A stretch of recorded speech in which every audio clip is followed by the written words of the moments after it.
સો કેમ છો જ્ઞાન સહાયક મિત્રો? તો આજે આપણે જોઈશું કે જ્ઞાન સહાયકની અંદર ઇંગ્લિશની જે સ્પેશિયલ ભરતી આવી છે એની અંદર આખા ગુજરાતમાં કુલ 9,000 જેટલી જગ્યાઓ ખાલી છે માત્ર ઇંગ્લિશ ટીચર માટે જ. હવે સૌથી પહેલાં તો આ જે ભરતી આવી છે એનું ફોર્મ કોણ ભરી શકશે એ જોઈએ. તો આ જે ફોર્મ છે એ લોકો ભરી શકશે જેણે ટેટ 2 પાસ કરેલી હોય, એટલે કે 6 to 8માં જે ટેટ 2 થતી હોય એ પાસ કરેલી હોય એ લોકો માત્ર જ્ઞાન સહાયક અંગ્રેજી મીડિયમવાળું જે અંગ્રેજી વિષય છે એ વાળું ફોર્મ તમે ભરી શકશો. હવે ફોર્મ કઈ રીતે ભરવાનું એની સંપૂર્ણ માહિતી હું તમને અહીંયા વિડીયોમાં આપીશ. સૌથી પહેલાં તો તમારે શું કરવાનું, તો ગૂગલની અંદર જઈને શું સર્ચ કરવાનું, આ વસ્તુ તમારે સર્ચ કરવાનું, પ્રી જ્ઞાન સહાયક. પ્રી જ્ઞાન સહાયક લખશો એટલે તમારે પહેલી વેબસાઇટ જે હોય એના ઉપર ક્લિક કરશો એટલે તમને કંઈક આવી વેબસાઇટ જોવા મળશે. પહેલું પેજ આનું. હવે એની અંદર અહીંયા લખેલું હશે રજિસ્ટ્રેશન લિંક. એની ઉપર તમે ક્લિક કરશો એટલે તમારે પહેલાં શું કરવું પડશે, તમારી ડિટેલ્સ નાખીને રજિસ્ટર કરવું પડશે. રજિસ્ટર કરવા માટે કઈ કઈ માહિતી જોઈએ, તો ટેટ પાસ કરેલું વર્ષ, એટલે તમે કોઈ પણ વર્ષમાં ટેટ 2 પાસ કરેલી હોય એ બધા અહીંયા એલિજિબલ થશે. એના પછી ટેટ 2નો સીટ નંબર, તમારી birth date, email ID, mobile number, password અને કન્ફર્મ પાસવર્ડ. અહીંયા ટોટલ કેપ્ચા નાખશો ટોટલ કરીને અને પછી શેના ઉપર ક્લિક કરવાનું, તમારે રજિસ્ટ્રેશન ઉપર ક્લિક કરવાનું. રજિસ્ટ્રેશન ઉપર ક્લિક કરશો એટલે તમારું જે રજિસ્ટ્રેશન હશે એ થઈ ગયું હશે, એટલે પાછું તમારું પહેલું પેજ આવું લોગિનવાળું ખુલી જશે. એની અંદર તમારે સૌથી પહેલાં શું નાખવાનું, સીટ નંબર ટેટનો, એના પછી મોબાઈલ નંબર, પાસવર્ડ જે તમે બનાવ્યો રજિસ્ટ્રેશનમાં એ નાખવાનો. કેપ્ચા નાખીને લોગિન કરશો એટલે તમારી માહિતી ત્યાં અહીંયા સૌથી પહેલાં આવશે ઓટીપી, જે મોબાઈલ નંબર નાખ્યો હોય એ નંબર ઉપર. ઓટીપી નાખીને સબમિટ કરશો એટલે તમારી માહિતી ત્યાં સબમિટ આ રીતે સક્સેસ લખેલું આવશે, એટલે માહિતી ત્યાં સબમિટ થઈ જશે. એના પછી આ રીતે કંઈક વેબસાઇટ ખુલશે જેની અંદર તમારે લોગિન કરવાનું, seat number, mobile number, password અને કેપ્ચા. લોગિન કરશો એટલે અહીંયા તમને આ રીતે કંઈક વસ્તુ જોવા મળશે જ્યાં લખેલું હશે એપ્લિકેશન ફોર્મ અને અપલોડ ડોક્યુમેન્ટ. એપ્લિકેશન ફોર્મ ઉપર સૌથી પહેલાં ક્લિક કરવાનું એટલે તમે જે ડિટેલ નાખી હતી, તમારો ટાટનો સીટ નંબર આવશે, બર્થ ડેટ આવશે તમારી, પરીક્ષા કયા માધ્યમથી તમે પાસ કરી, ગુજરાતી, ઇંગ્લિશ, ટેટના માર્ક્સ, કુલ ગુણ કેટલામાંથી તમે માર્ક્સ લાવ્યા છો અને તમારો અરજી નંબર. આટલી વસ્તુ પહેલેથી ફિલ થયેલી હશે. જગ્યા પણ અહીંયા ફિલ થયેલી હશે. ધોરણ અહીંયા લખેલું હશે તમારું 6 થી 8. તમારું નામ અહીંયા લખેલું હશે અને જાતિ તમારે ત્યાં લખવાની રહેશે. બાકીની ડિટેલ્સ તમને ઓલરેડી ત્યાં ભરેલી આવશે જ, કારણ કે એ લોકો જોડે તમારો ડેટા હશે જ ટેટના સીટ નંબર ઉપરથી. એના પછી આવશે પત્ર વ્યવહારનું સરનામું, એટલે કે મોબાઈલ નંબર, ઈમેલ આઈડી તો આપણે નાખેલું જ છે. સરનામું એટલે કે તમારું એડ્રેસ જે હશે એ તમારે અહીંયા નાખવાનું રહેશે, જેથી કોઈ વિગત હોય તો તમને લેટર દ્વારા પહોંચાડવામાં આવશે. તમારું રાજ્ય લખવાનું, જિલ્લો લખવાનો, તાલુકો લખવાનો અને પિનકોડ નાખી દેશો. એના પછી તમને આવશે અન્ય માહિતી. અન્ય માહિતીમાં શું આપેલું છે, કોમ્પ્યુટર લાયકાત. તો કોમ્પ્યુટર લાયકાત હંમેશા શું રાખવાની, યસ જ રાખવાની. નો કરશો તો ફોર્મ સબમિટ થશે નહીં. એના માટે કોઈ સર્ટિફિકેટની જરૂર નથી, ખાલી કોમ્પ્યુટર તમને ચલાવતા આવડે છે, ઓપરેટ કરતા, એટલા માટે ત્યાં યસ રાખવાનું. એના પછી તમારે ખાસ વસ્તુ આ કે જિલ્લો પસંદ કરવાનો. જિલ્લો પસંદ કરવામાં ખાસ ધ્યાન રાખવાનું, તમે જ્યાં રહેતા હોય ત્યાંથી તમારે નજીકની સ્કૂલ જોઈતી હોય તો એ જ જિલ્લો તમારે પસંદ કરવાનો. પસંદ કરેલો જે જિલ્લો હશે ત્યાં જ તમારે વેરિફિકેશન માટે જવું પડશે મેરિટના આધારે. જો જિલ્લો પસંદ કર્યો, સપોઝ અહીંયા આપણે પસંદ કર્યો અમદાવાદ, તો અમદાવાદનું જે સેન્ટર હોય ત્યાં તમારે જવાનું રહેશે. એના પછી આવશે 12માની માર્કશીટ, HSCની લાયકાત. એમાં તમે કયા બોર્ડથી પાસ કર્યું એ લખવાનું, કયા વર્ષમાં પાસ કર્યું એ, કયો પ્રવાહ હતો, સામાન્ય પ્રવાહ કે વિજ્ઞાન પ્રવાહ, તમારો બેઠક નંબર, કેટલા ટ્રાયલમાં પાસ કર્યું એ, કુલ ગુણ અહીંયા લખવાના અને મેળવેલા ગુણ અહીંયા લખવાના. એટલે તમારા ટકા જે હશે એ ઓટોમેટિક ત્યાં જનરેટ થઈ જશે.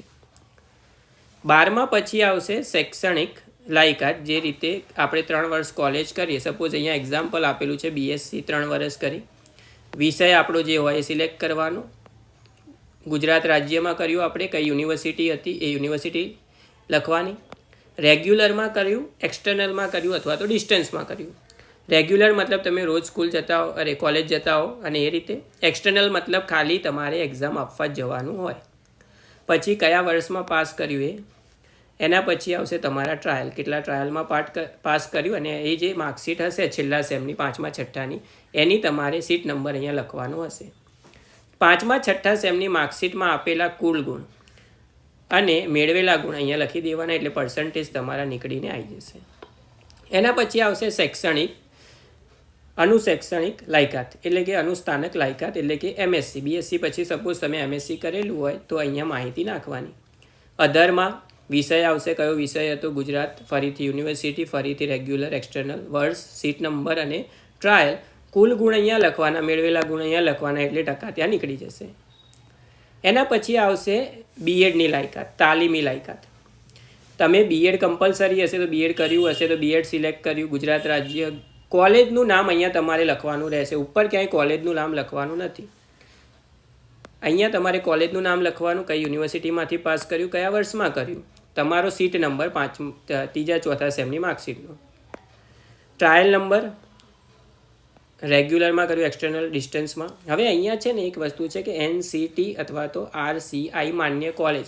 તો બધી કોલેજો જે મેં B.Ed કર્યું હોય શેમાં આવશે, આ માન્ય જ હશે, એટલે યસ આપવાનું. ત્યાં કુલ ગુણ અહીંયા લખવાના, મેળવેલા ગુણ અહીંયા લખવાના, એટલે તમારા ટકા ત્યાં નીકળી જશે. સેવ એન્ડ નેક્સ્ટ ઉપર ક્લિક કરશો એટલે તમારો ડેટા જે હશે એ સક્સેસફુલ આ રીતે લખેલું આવશે. કઈ માહિતી તમે ખોટી નાખી હોય અથવા તો માહિતી નાખવાની બાકી હોય તો આ સક્સેસ લખેલું આવશે ને, એની તમારે ખાસ નોંધ લેવી. એના પછી આપણે જે પણ ડિટેલ નાખી એ બધી માર્કશીટો અહીંયા અપલોડ કરવાની રહેશે. સૌથી પહેલાં આવશે જન્મના પુરાવા માટે LCની ફોટો અપલોડ કરવાનો. એના પછી HSCની માર્કશીટ એટલે કે 12માની માર્કશીટનો ફોટો અપલોડ કરવાનો. TET 2 તમે જે પાસ કરી હોય એની માર્કશીટનો ફોટો. BSc MSc BA જે કરેલું હોય સ્થાનકમાં, B.Edની માર્કશીટનો ફોટો. અનુસ્થાનક એટલે એ જરૂરી નથી કમ્પલસરી. BSc કર્યું હોય તો BSc, B.Ed હોય તો B.Ed, એ વસ્તુ ત્યાં અપલોડ કરવાની રહેશે. હવે ઘણા લોકોને અહીંયા પ્રોબ્લેમ થતી હોય છે કે 1 MB કરતાં ઓછો ફોટો માગે છે. તો એના કરતાં ઓછો ફોટો અમુક લોકો શું કરતા હોય કે ગૂગલમાં જઈને રિડ્યુસ કરતા હોય સાઇઝ. એ બધી જફા બહુ વધી જાય. આ વસ્તુ તમારે સિમ્પલ કરવી હોય ને તો કઈ રીતે કરવાની, તમારા ઘરમાં કોઈ બી હોય એનો ફોન લેવાનો, એના ફોનમાં ફોટો પાડવાનો માર્કશીટનો. એ ફોટો તમારે તમારા વોટ્સઅપ ઉપર સેન્ડ કરી દેવાનો. તમે એ ફોટો ડાઉનલોડ કરશો ને તો હંમેશા 1 MB કરતાં ઓછો જ આવશે. એટલે તમે આ રીતે આસાનીથી અહીંયા ડોક્યુમેન્ટ અપલોડ કરી શકશો. અનુસ્થાનક માર્કશીટ એટલે કે MSc કર્યું હોય તો MSc.